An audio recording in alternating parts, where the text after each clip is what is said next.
आज महाशिवरात्रि पर्व की पूर्व संध्या पर शिव तत्व को जान करके उस शिवत्व में विराजमानता हेतु प्रयासरत जिज्ञासु वृत्त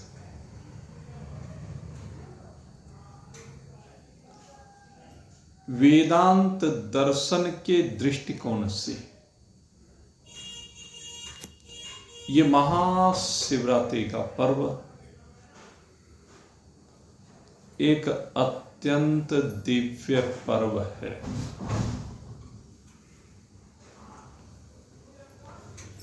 कल के दिन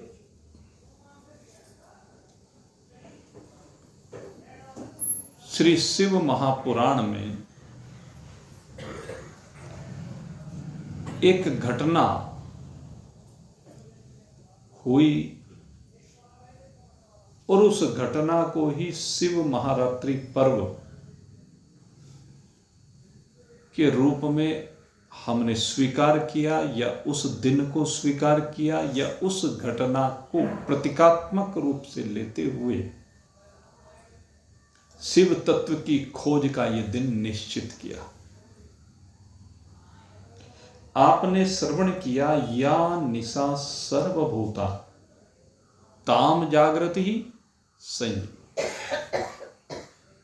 यही है शिवरात्रि का। कहते हैं जो आम सामान्य जीव की जागृति की अवस्था कही गई है वह वास्तव में रात्रि के समान है और उस रात्रि की सीमा से बाहर निकलने वाला, उस रात्रि के विकारों से अपने आप को बाहर निकालने वाला वो संयमी कहलाता है, वो दृष्टा कहलाता है, वो स्थिर प्रज्ञ कहलाता है, वो विश्लेषक कहलाता है। किस चीज का विश्लेषक? सत्य और असत्य का विश्लेषण करने के उपरांत सत्य तत्व को बाकी रखने वाला, सत्य तत्व में विराजमान होने वाला। सत्य माने शिव, सत्य माने सुंदर, सत्य माने आप। सत्य ही शिव है, सत्य ही सुंदर है या शिव ही सुंदर है। सत्यम शिवम सुंदरम, ये जो तीन शब्द कहे गए हैं तीनों पर्यायवाची हैं। इसको आप सत्यचित आनंद भी कह सकती हैं। सत्य का मतलब त्रिकालाबाध्य पदार्थ, शिव का मतलब चैतन्य पदार्थ, ज्योतिर्मय पदार्थ, प्रकाशक पदार्थ, और सुंदर का मतलब आनंद प्रदाता। जो हमें सुंदर लगता है वो आनंद देता है। तो ये दिन सत्यम शिवम सुंदरम की खोज करने का दिन है। कथा आती है कि एक बार की बात है, भगवान श्री हरि नारायण और ब्रह्मा जी के बीच में इस बात को लेकर विवाद हो गया कि कौन श्रेष्ठ है, कौन बड़ा है। दोनों के बीच में इस प्रकार का विवाद हुआ।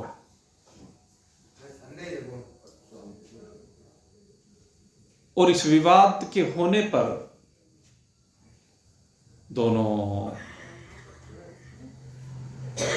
चिंतन करने लगे, दोनों बहस करने लगे, और होते होते वो विवाद बढ़ता चला गया। और जब विवाद बढ़ता चला गया और निर्णय नहीं निकल पाया कि श्रेष्ठ कौन, तो कहते हैं उनके बीच में उसी समय एक ज्योतिर्मय स्तंभ प्रकट हुआ। एक ज्योतिर्मय स्तंभ उनके बीच में जब प्रकट हुआ तो उसी समय एक आकाशवाणी हुई कि जो इस ज्योतिर्मय स्तंभ की खोज कर लेगा, जो इस ज्योति की खोज कर लेगा, वही श्रेष्ठ है। तो ब्रह्मा और विष्णु दोनों उस ज्योति की खोज करने के लिए चले, क्योंकि वो ज्योति ऊपर नीचे दाएं बाएं यत्र तत्र सर्वत्र व्याप्त है। तो कहते हैं ब्रह्मा जी कहने लगे मैं ऊपर की ओर खोज करूंगा, भगवान विष्णु कहने लगे कोई बात नहीं, मैं नीचे की ओर खोज कर लेता हूं। भगवान विष्णु नीचे की ओर चले, ब्रह्मदेव ऊपर की ओर चले, और आखिर कहीं भी उसका ओर छोर नहीं मालूम हुआ। जब उसका कोई और छोर पता नहीं चला तो भगवान विष्णु तो वापस लौट आए, लेकिन ब्रह्मदेव कहते हैं कि उन्हें एक केतकी का पुष्प मिला रास्ते में, एक गाय मिली, तो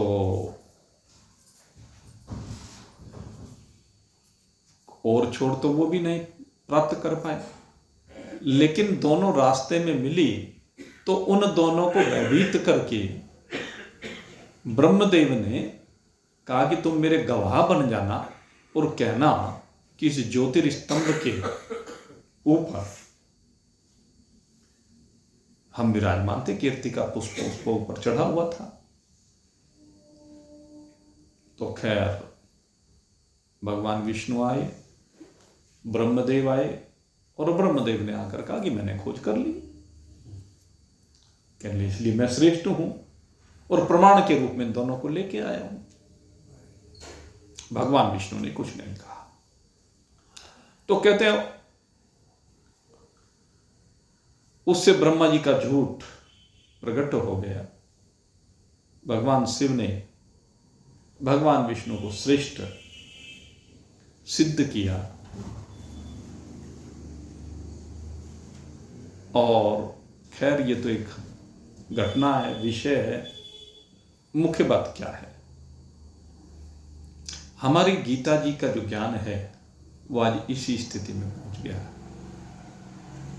ईसा ब्राह्मी स्थिति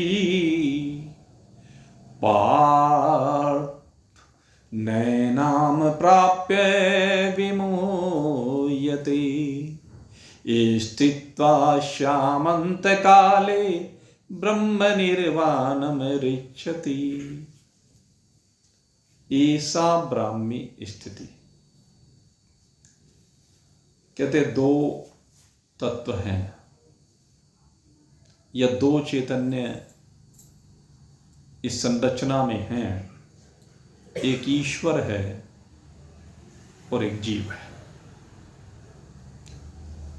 ईश्वर तो ब्राह्मी स्थिति में सदा ही विराजमान है, भगवान विष्णु जो कि ईश्वर माने जाते हैं। वैसे तो स्मार्त और वैष्णव परंपरा से हमारे यहाँ ईश्वर साकार ईश्वर 5 रूपों में माना जाता है, लेकिन मुख्यतः जब भी ईश्वर की बात आती है तो भगवान नारायण को ही हम ईश्वर मानते हैं। बाकी 4 उनके ही स्वरूप हैं। वो माँ भगवती हो, शंकर भगवान हो, गणपति बाबा हो, ये सूर्य नारायण हो, ये सब प्रतीकात्मक है। तो भगवान विष्णु तो ईश्वर है और दूसरे बाकी सब जीव हैं, चाहे वो ब्रह्मा भी हो। ब्रह्मा को इस सृष्टि का सबसे पहला जीव कहा गया है, जो कि भगवान के नाभि कमल से उत्पन्न हुआ। सृजन की जो श्रृंखला हुई है वो यहां से हुई है। भगवान विष्णु का सृजन वो निराकार निर्गुण का सगुण साकार रूप में प्रकटन है। वो एक चिन्मय सत्ता है, यद्यपि साकार सत्ता, वो चिन्मय सत्ता साकार रूप में हमें दिखाई देती है, इसलिए हम उसको साकार कहते हैं। यद्यपि वो चिन्मय सत्ता है, वो सदा अपने ज्योतिर्मय स्वरूप में स्थिति है, अपनी ब्राह्मी स्थिति में विराजमान है। भगवान नारायण की बात, इसीलिए जितने भी ज्ञान हैं वो सारे भगवान नारायण से ही प्रकट हुआ है। कहते भगवान नारायण इस ज्ञान को, जो अज्ञानी है, जैसे ब्रह्मा जी प्रारंभ में अज्ञानी है, जो अभी प्रकरण आया उससे सिद्ध होता है कि वो अज्ञानी है, तो उन अज्ञानी ब्रह्मदेव को भगवान ज्ञानी बनाते हैं, उनको ज्ञान प्रदान करते हैं। भगवान नारायण उनको 4 प्रकार का ज्ञान प्रदान करते हैं, या 4 माध्यम से ज्ञान प्रदान करते हैं। श्रीमद् भागवत में इसको चतुश्लोकी भागवत कहा गया, 4 श्लोक में, और वेदों में इसको 4 महावाक्य के रूप में कहा गया। सबसे पहले ज्ञान की बात की भगवान ने, प्रज्ञानम ब्रह्म। कहते हैं तेरा जो स्वरूप है, ब्रह्म का जो स्वरूप है, वो ज्ञान स्वरूप है, चैतन्य स्वरूप है, ज्योतिर्मय स्वरूप है। समझाया ब्रह्मदेव को, प्रज्ञानम ब्रह्म तो ज्ञान स्वरूप है। तत्वमसि, जिस ज्ञान स्वरूप परमात्मा की बात की गई है वही तू है। अहम ब्रह्मास्मि, और जो इसको समझ लेता है वो अहम ब्रह्मास्मि रूप से अपने को अनुभूत करता है। कैसे? कहते अयम आत्मा ब्रह्म, मेरा जो ये आत्मा है यही ब्रह्म है। तो ये 4 महावाक्यों के माध्यम से ब्रह्मदेव को ये ज्ञान प्रदान किया गया, और जब ब्रह्मदेव ने इस ज्ञान को प्राप्त कर लिया, इस ज्ञान की अनुभूति कर ली। बात यह है कि ज्ञान तो प्रदान महान पुरुषों के द्वारा किया जाता है, लेकिन उस ज्ञान की अनुभूति कर लेना, अगर यदि शास्त्रों के माध्यम से हम ज्ञान को प्राप्त करते हैं, पहला विषय क्या है? हम जब शास्त्र पढ़ते हैं, कल मैंने आपसे चर्चा की थी स्वाध्याय की, तो स्वाध्याय के लिए हमें शास्त्र को माध्यम बनाना होता है सामान्यतः। किधर शास्त्र के ज्ञान को पढ़ करके कोई विद्वान हो सकता है, पंडित हो सकता है, विद्वता आ जाती है, लेकिन अनुभूति विलग चीज है। शाब्दिक ज्ञान का प्राप्त करना वो तो सबको है। इस संसार में कोई ऐसा नहीं है जिसको ये पता ना हो कि सत्य बोलो गत्य है। सत्य बोलना चाहिए, नान्यतम, झूठ नहीं, सबको पता है, लेकिन पता होना, ज्ञान होना अलग चीज है, और जीवन में उतारना अलग चीज है। ये एक मुख्य विषय है हमारी रोजमर्रा की जिंदगी में। रोज ऐसे विषय आते हैं जहां हमें हर कर्म को करते हुए चिंतन करने की आवश्यकता है, और उसमें विचार करने की आवश्यकता है कि मुझे ये कर्म करना चाहिए, नहीं करना चाहिए। शास्त्र गवाही दे देता है, बता देता है कि जो तू ये कर्म कर रहा है ये गलत है, और गलत होने के बावजूद जब हम करते हैं तो हम जानने के बावजूद कर रहे हैं, तो इसका मतलब क्या है? अज्ञानी है। ज्ञानी होकर भी अज्ञानी होना इसी को कहते हैं।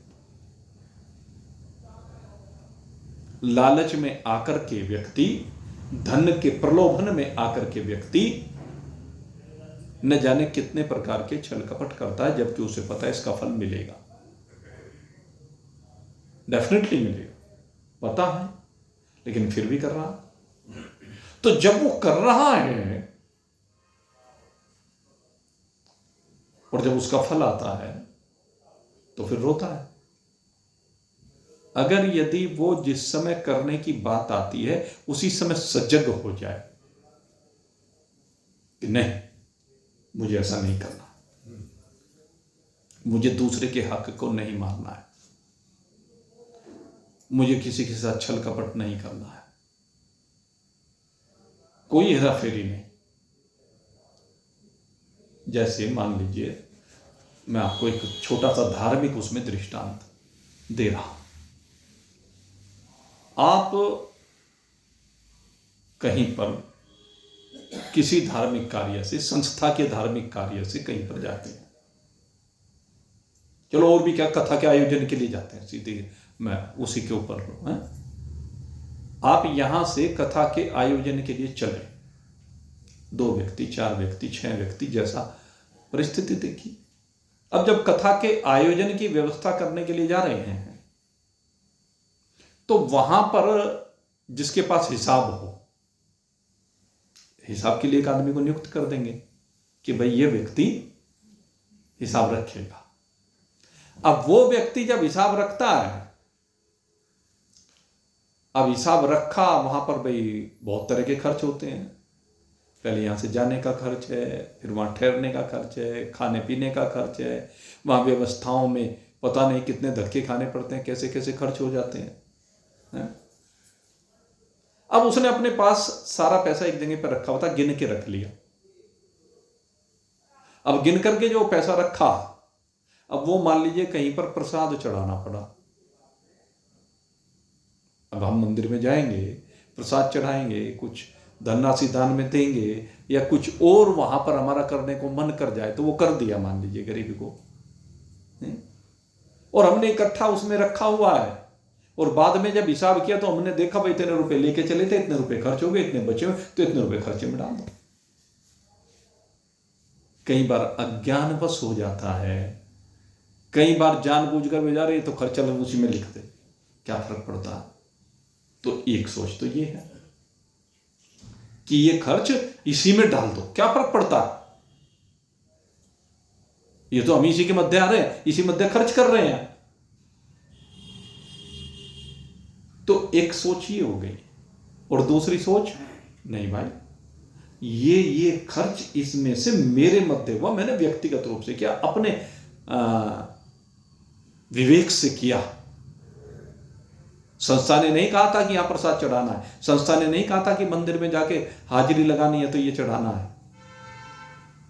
तो धर्म और अधर्म उसका मन जवाब दे जाता है, यहां निर्णय लेना होता है।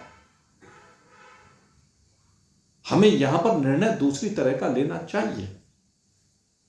वो खर्च तो जो हुआ हुआ ही, उसके बाद भी भाई भूल चूक हो सकती है।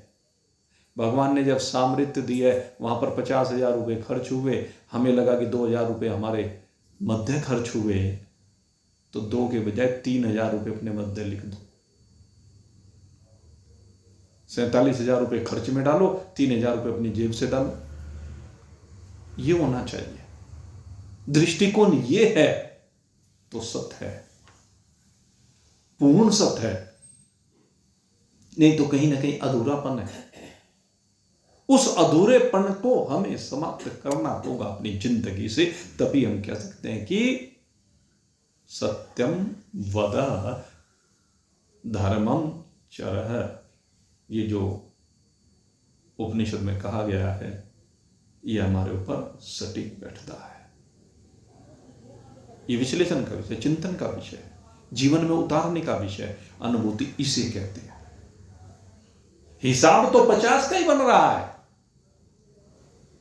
सोचिए, हिसाब तो 50 का है, ठीक है, वो गलत उसमें भी कुछ नहीं है,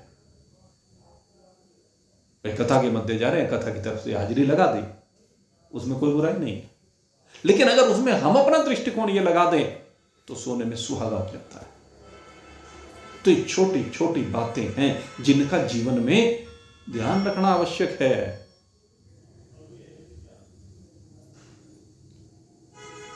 जहां हमारा ध्यान न जाए, कभी गलती हो जाए, वो तो भाई अलग बात होती है, लेकिन जहां ध्यान चला जाए तो वहां तो बहुत ध्यान करने की बात है। और भाई देखो, हम तो व्यक्तिगत रूप से आपको बता दें, इतना बहुत ध्यान करते हैं इस चीज का। मैं अपने व्यक्तिगत जीवन में भी करता हूं और धार्मिक जीवन में भी करता हूं। कहीं भी ये सदा मन में रहता है कि संस्था का 1 रुपया मेरे ऊपर खर्च ना हो जाए, क्योंकि वो पैसा संस्था का, वो पैसा दान का। जब भगवान ने सामर्थ्यवान बनाए, उसमें कुछ ऐड करके भले ही दे दो, उसका उपयोग हमें नहीं करना है, अपने ऊपर नहीं करना है। तो ये है विश्लेषण, और यही विश्लेषण मैं वेदांत की ओर आपको ले जाना चाहता हूं। जिस बात की हम चर्चा कर रहे थे, एक जीव का चिंतन है, एक ईश्वर का चिंतन है। ईश्वर ने हमें उपदेश दिया, किस लिए? ऐसा ब्राह्मी स्थिति, ब्राह्मी स्थिति में विराजमान होने के लिए। अब उस ब्राह्मी स्थिति में विराजमान होने के लिए ब्राह्मी स्थिति क्या है? कहते उस ज्योतिर्मय स्वरूप का विश्लेषण करना, और विश्लेषण करने के बाद उसमें से असत्य को हटा देना, उस जड़ को हटा देना, उस दुख रूप को हटा देना, और उसको हटाने के बाद जो बचे सो ब्राह्मी स्थिति। कामना, स्पृहा, वासना, ममता, ममत्व, ये सब जब हट जाए, ये सब हटने पर शास्त्र इसमें ये 4 चीजें कहता है, आपको बताएं। शास्त्र ने 4 चीजें ये हटाने के लिए कहा। शास्त्र ने क्या हटाने के लिए कहा? कि कामना को हटा, सबसे पहले उसने कहा। और फिर कामना के साथ में 3 चीज और जुड़ी हुई हैं जो कामना से सूक्ष्म है। एक स्पृहा है, स्पृहा से भी सूक्ष्म ममता है, और ममता से भी सूक्ष्म ये अहमता है। शास्त्र कहता है ऊपर से हटाने की बात, लेकिन महान पुरुष कहते तू नीचे से शुरू कर। फर्क ये है, शास्त्र ने तो कहा कामना, स्पृहा, ममता, ममत्व, अहमता, मैंपन, इनको हटा, इस क्रम से हटा। लेकिन महान पुरुष कहते हैं, जिनकी अनुभूति है, कहते कामना ऐसे नहीं हटेगी। सबसे पहले तो जब मैंपने को हटाना पड़ेगा। जब तू मैंपने को हटाएगा तब ममता हटेगी। जब तक तेरे अंदर ये मैंपना रहेगा, निर्ममो निरहंकार है स शांति मधि गच्छति। जब तक मैंपने का भाव है तेरे अंदर, यह अहंकार है कि मैं हूं, क्या हूं? शरीर। कहते हैं विश्लेषण यहां से प्रारंभ करना है, तुझे शिव तत्व की खोज यहां से करनी है। मैं हूं, ये मैं हूं, ये मैं क्या है? हूं, मैं हूं, मैं हूं से केवल है रह जाएगा। कब? जब इस मैं को समझ लेगा। इसी मैं का विश्लेषण करना है। ये मैं का विश्लेषण जो जड़ के साथ तूने तादात्म्य बना रखा है, इस जड़ के साथ तो जुड़ा हुआ है, इस जड़ को मैं समझ रहा है।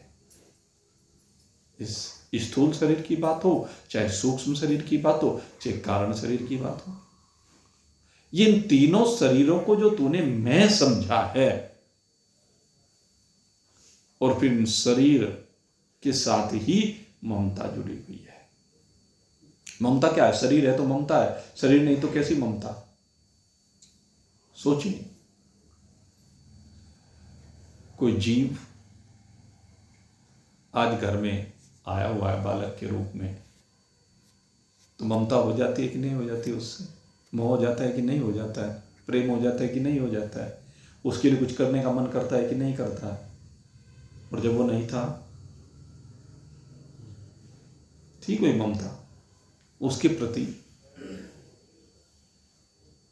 और जब ना रहे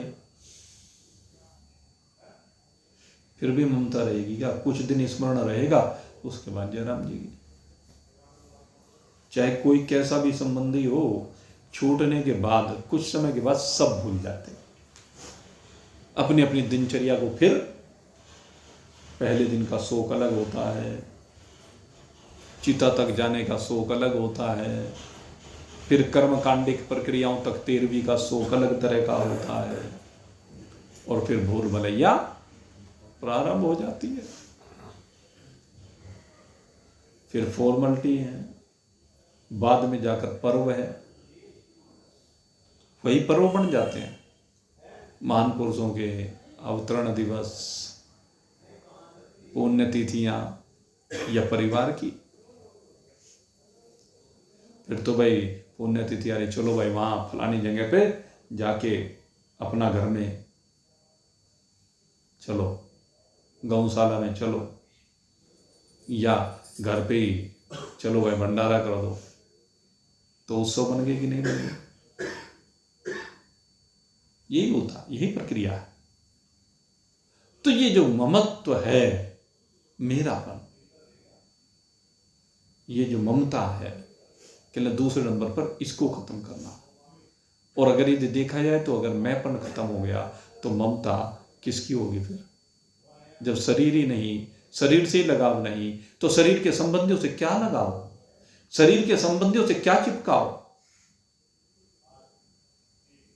सीधी सी बात है। और फिर स्पृहा कैसी, फिर कामना कैसी? सारी कामनाओं का जड़ ये है, सारी स्पृहा इसमें है। ये जो खोपड़ी में भरा पड़ा है कूड़ा कचरा, यही तो है। कहते जो स्वरूप स्थिति में विराजमान होना चाहता है, उसे सबसे पहले इस अहंकार को मानना होगा। इस अहंकार का देवता शंकर भगवान है। शंकर भगवान ही तो अहम के देवता हैं। मन के देवता चंद्रमा, बुद्धि के देवता ब्रह्मा, चित्त के देवता वासुदेव, और अहंकार के देवता शंकर भगवान रुद्र। रुद्र माने रुलाने वाला, रुद्र रुलाने वाला। किसको? जो मैंपने से संयुक्त है। रुद्र उसको रुलाते हैं जो मैंपने से संयुक्त है, और जो मैंपने से संयुक्त नहीं है, कहते उसे अपने स्वरूप का बोध कराते हैं, उसके विकारों को समाप्त कर देते हैं। वो संहारक है ना। भगवान शंकर का दूसरा रूप है संहारक, कल्याणक। वो कल्याण स्वरूप है। और हम सबका वास्तविक स्वरूप यही है। ये मैं बीच में बाधा है, ये जो मैं है यही बीच में बाधा है। ये मैं अपनी प्रारब्ध को साथ में लेकर के रोज नए संसार का निर्माण करती हुई दिखाई देती है। और जब मैं ही नहीं तो प्रारब्ध किसकी, प्रारब्ध कैसी? और वास्तविक मैं को अगर यदि समझ लिया, इस मैं में दो प्रकार की मैं छिपी हुई है। एक मेरी चैतन्य मैं छिपी हुई है, एक मेरी जड़ में छिपी हुई है। जड़ मैं की प्रारब्ध है, चैतन्य मैं की कोई प्रारब्ध नहीं है। चैतन्य मैं में तो केवल मैं ही मैं हूं। चैतन्य मैं तो एक चिन्मय स्वरूप है। ऐसा ब्राह्मी स्थिति पार्थ, हे पार्थ, इस ब्राह्मी स्थिति में हमें विराजमान होना है, विश्लेषण करना है, विवेक करना है, जिससे फिर नैनाम प्राप्य विमुह्यति। जो भी इस स्थिति में विराजमान हो जाता है, अपने स्वरूप में विराजमान हो जाता है, सच्चिदानंदता में विराजमान हो जाता है, सत्यम शिवम सुंदरता में विराजमान हो जाता है, वो फिर मोहों को प्राप्त नहीं होता। कहते मोह दूसरे से होता है, और जब मेरे सिवाय कुछ है ही नहीं तो किसका मोह? जब एक ही चैतन्य ब्रह्म है, एक चैतन्य ब्रह्म के अतिरिक्त और कुछ है ही नहीं, ये सारी मैं लय को प्राप्त हो जाती हैं जब शंकर भगवान की कृपा से सारी मैं ले हो गई। कहने लगी जी मेरी तो हुई, दूसरों की थोड़ा ही ना हुई। अरे तूने अपनी दृष्टि से मैं मेरा तू तेरा कल्प रखा है। जब तेरी दृष्टि ठीक हो जाएगी तो तुझे मैं मेरा तू तेरा दिखाई नहीं देगा, केवल एक ब्रह्म दिखाई देगा। यत्र तत्र सर्वत्र, एकमात्र ब्रह्म के अतिरिक्त कुछ दिखेगा नहीं। सबके शरीरों में ब्रह्म दिखाई देगा, सबके शरीर चैतन्य दिखाई देंगे, एक आत्मा के अतिरिक्त तुझे कुछ दिखाई ही नहीं देगा। इसी को कहते हैं ऐसा ब्राह्मी स्थिति। ऐसी ब्राह्मी स्थिति को प्राप्त करके पार्थ नैनाम प्राप्य विमुह्यति। इस स्थिति में विराजमान होने के बाद फिर मोह की कल्पना नहीं है, मोह की स्थिति नहीं है, मोह में विराजमानता नहीं है। और कहते हैं स्थितवा श्यामंत काले, और कहते हैं इसमें अगर तू अंत काल में भी स्थित हो जाए, ये नहीं कहते कि आज ही स्थित हो। तेरी साधना बढ़ते बढ़ते बढ़ते, इस साधना का सबसे बड़ा रूप यही है कि साधना में मैंपना तुझे समाप्त करना है। अहमता और ममता, गीता बारंबार इस अहमता और ममता के ऊपर चर्चा करती है, क्योंकि इस जीव के विनाश की जड़ ये अहमता और ममता है। अहमता माने मेरापन, मैंपन, और ममता माने मेरापन, मैं और मेरापन। और किसमें? शरीर में, संसार में, शरीर के संबंधियों में। कहते हैं इनमें तूने झूठी मैं को पकड़ लिया है, झूठे मेरेपन को पकड़ लिया है, और अगर यदि सच्चे को पकड़ ले तो तेरा कल्याण हो जाए। सच्चे मैं को पकड़ना है। सच्ची मैं सत्य है, चित्त है, आनंद है, अनंत है, असीम है, अपार है। ये तेरी वास्तविक मैं है। अगर तू चाहता है ब्रह्म निर्माण की स्थिति को, तो तुझे इस अहमता ममता के चक्र से बाहर निकलना पड़ेगा। अहमता और ममता के कारण जो तू संसार से चिपका पड़ा है, या संसार में आसक्ति के कारण ही तेरे अंदर ये अहमता और ममता है। संसार के विषयों के कारण, संसार के भोगों के कारण ही तेरे अंदर यह अहमता ममता है। तो दोनों एक दूसरे के पूरक हैं। इसको समझ, और समझ करके इसमें से आसक्ति को हटा। इसको विषय के रूप में देखना बंद कर। एक बहुत बड़ी बात बताने, इस संसार को विषयों के रूप में मत देख। जो तू शब्द स्पर्श रूप रसगंध के रूप में इसको देख करके इसका भोग लगा रहा है, इस रूप में मत देख।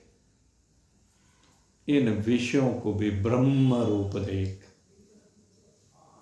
विषय को जब तू ब्रह्म रूप देखने लगेगा तब ये ब्राह्मणी स्थिति में विराजमान होगा। शब्द ब्रह्म, शब्द भी ब्रह्म है, स्पर्श भी ब्रह्म है, रूप भी ब्रह्म है, रस भी ब्रह्म है, गंध भी ब्रह्म है। ये सब का सब ब्रह्म है, और जो तो इनके आकर्षण में बंधा हुआ है वो भ्रम है। भ्रम और ब्रह्म, भय और भय का फर्क है बस। भय और भय का फर्क है इन दोनों में, लेकिन ये भय और भय का फर्क भय से भय की तरफ जब बढ़ जाते हैं वहीं गड़बड़ हो जाती है। वर्णमाला के क्रम में भय के बाद भय ही आता है। बस यही गड़बड़ है। भय से भय में चले जाते हैं, ब्रह्म से भ्रम में चले जाते हैं, और भ्रम में जाते ही ये संसार चिपट जाता है, ये ममता बन जाती है। कहते उल्टे हट जाओ, मार्ग को बदल दो, इस शरीर के रहते रहते बदल दो, तभी जीवन मुक्ति का आनंद ले सकते हो। कहते भगवान ये क्यों कह रहे हैं कि भी स्थित्वा श्यामंत काले, पहले क्यों नहीं? कहते पहले हो जाए तो बहुत बढ़िया बात है, लेकिन एक बहुत बढ़िया बात यहां पर लिखी है और वो मुझे बहुत ही बढ़िया लगी। कि भाई अगर अंत काल में भी, कहने अंत काल में क्यों कह रहे हैं? अंत काल में तो भला जिस समय प्राणी इस शरीर को छोड़ता है, उम्र भर में जो काम नहीं हुआ वो अंत काल में भला कैसे हो सकता है? जब स्वस्थ अवस्था थी, इंद्रियां काम कर रही थी, चैतन्यता थी, शक्ति थी, सामर्थ्य थी, है? उस स्थिति में तो तूने अपने स्वरूप का विचार नहीं किया, उस स्थिति में तू अपने स्वरूप में विराजमान नहीं हुआ। तो अंत काल में भगवान कह रहे कैसे ये स्थिति बन सकती है? उस समय तो बुद्धि वैसे ही विकल हो जाती है, यमदूत सामने दिखाई देते हैं, बुद्धि बिगड़ जाती है। उस समय तो ध्यान इधर का उधर हो जाता है। तो जो कहते हैं जिस समय अंतकाल हो और प्राण छूटने वाले हों, कहते हैं उस समय ऐसा कैसे संभव है कि आप ब्राह्मी स्थिति का अनुभव कर लें। तो एक बहुत बढ़िया बात यहाँ स्वामी राम सुखदास जी ने लिखी। वास्तव में मुझे वो बात आज तक कहीं नहीं मिली जो बात यहाँ मिली। अंतकाल की स्थिति के विषय में एक बहुत बढ़िया बात वो लिख रहे हैं कि मृत्यु के समय में जब प्राण छूटते हैं तो कहते हैं उस समय स्वाभाविक ही शरीर से संबंध विच्छेद हो जाता। जो सारी जिंदगी प्रयास करने से मैं मेरापना नहीं हटता, आखिरी टाइम पे कहने लगे अब तो आली मौत, अब तो सब छोड़ के जाना पड़ेगा, अब तो मेरा कुछ भी नहीं है, अरे मैं तो खामखा इसको अपना समझ रहा था। मैं तो ये समझूं था मन में धंधा खत्म करूंगा कुछ दिन में, फिर जाए बसूंगा बन में, उम्र मेरी बहुत पड़ी। कहने मैं तो ये सोचता था ऐसे ऐसे करूंगा, लेकिन अब मौत सामने आ गई, कहने नहीं कर सका। अब बच्चों को उपदेश दे रहा है, मेरा चलते का यही संदेशा, हरि की भक्ति करो हमेशा, सन्मार्ग में लाना पैसा, नाज चाहे एक धड़ी। है ये बात उनको कहती। अच्छा कब कह पाया ये बात? सारी जिंदगी भर तो नहीं कही।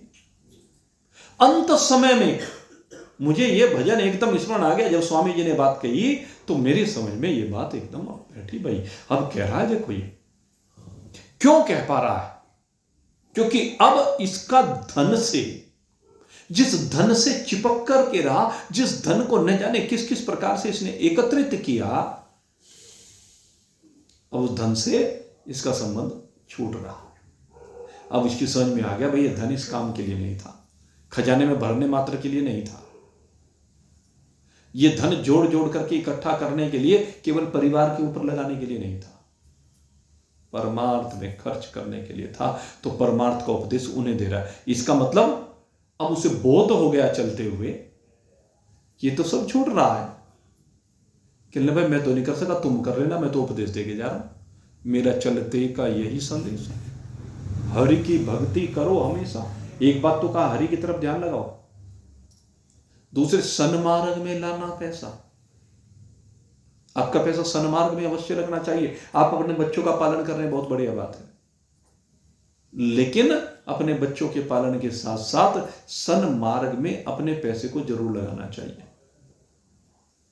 मैंने एक बार वहां पंजोखरा में कथा की, तो वहां पर मैंने संकल्प के रूप में यही संकल्प कराया कि भाई रोजाना एक मुट्ठी अन्न आप दान करेंगे। एक दिन मेरे पास एक का फोन आया, एक महिला का फोन आया, कहने गुरुजी आपने वो कराया था और मैं तब से कर रही हूं, और वो जब इकट्ठा हो गया ना, जब क्या करूं उसका। मैंने कहा भाई अब ये तो तुम्हारे ऊपर निर्भर करता है, अब जहां तुम्हें अच्छा लगे उसको वहां लगा दो, सन्मार्ग बहुत है। और तुम्हें अगर ये समझ में ना आता हो तो मंदिर में पहुंचा दो, जिस मंदिर में तुमने संकल्प लिया उस मंदिर में भेज दो, आगे मंदिर वाले उसका सदुपयोग अपने आप कर ले, लग गया सन्मार्ग में। तो ये संकल्प है। आप स्वयं नहीं कर सकते तो अन्य तरीके से कर सकते हैं। तरीका है ना, लेकिन करो जरूर भाई। अन्नदानम महादानम, वैसे तो सारे दान महादान है, लेकिन अन्नदानम महादानम, क्योंकि शरीर की सबसे पहली आवश्यकता सब प्राणियों की यही है। एक बच्चा जब यहां पर आता है, बच्चे के रूप में ही सब आए हैं, आते ही सबसे पहले उसकी आवश्यकता क्या हुई? उसकी सबसे पहली आवश्यकता इस पेट में भोजन की आवश्यकता हुई। वो भोजन किसी भी रूप में रोता है, रो करके कहता है कि मुझे भूख लगी है। उसका बताने का तरीका यही है, मुझे भूख लगी है। मां जब बच्चे को रोता देखती है तो उसको दूध पिला देते। ये सबसे पहली आवश्यकता है, ये हर प्राणी की आवश्यकता है, इसलिए अन्नदानम महादानम कहा गया। तो इसलिए ये मृत्यु के समय में, अब मैं जो विषय है वो कहना चाहता हूं, मृत्यु के समय में बोध हो जाता है कि अब ये छूट रहा, अब इनमें मेरा कोई नहीं। जिस मेरेपन को महान पुरुषों ने सारी जिंदगी समाप्त कराने का प्रयास किया, जिंदगी से हटाने का प्रयास किया, उस मेरेपन को वो नहीं समाप्त करेगा, लेकिन अंत काल में उन यमदूतों को देख करके उसके दिमाग में आ गया कि इनमें से मेरा कुछ भी नहीं, ये तो सब छूट रहा गया, मेरा है नहीं, हो गया उस समय बोध।